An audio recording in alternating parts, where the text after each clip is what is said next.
জোয়ারের পানি ও টানা বৃষ্টিতে অনেক বীজতলা নষ্ট হওয়ায় ঝালকাঠিতে আমন আবাদের লক্ষ্যমাত্রা অর্জন নিয়ে সংশয় দেখা দিয়েছে। তবে কৃষি বিভাগ বলছে প্রাকৃতিক কারণে বীজতলা ক্ষতিগ্রস্ত হলেও লক্ষ্যমাত্রা অর্জনে আশাবাদী তারা। ঝালকাঠি প্রতিনিধি মোহাম্মদ শহীদুল আলমের রিপোর্ট জানাচ্ছেন জামান আশরাফ। আবাদ মৌসুম শেষ হতে আর বাকি মাত্র কয়েকদিন। এরই মধ্যে রোপণ শেষ করতে হবে চলতি মৌসুমের আমনের চারা, কিন্তু ক্ষেত ডুবে আছে পানিতে। বন্যা ও অতিবৃষ্টিতে পচে গেছে বীজতলার চারা।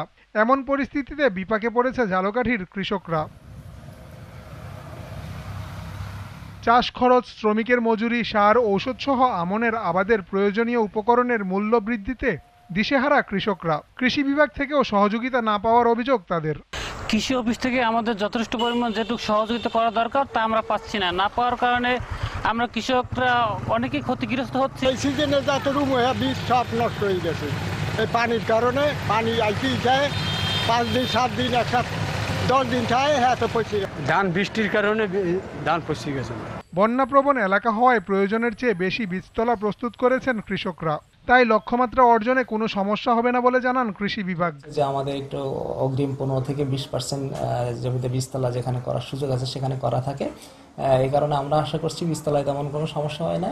কিছু কিছু জায়গায় যেখানে আমাদের বীজতলা পানিতে সমস্যা হয়েছে সেখানে আমরা ওই বীজতলাগুলো দিয়ে আমরা আশা করছি আমাদের যে আমনের লক্ষ্যমাত্রা আমরা পূরণ করতে পারবো।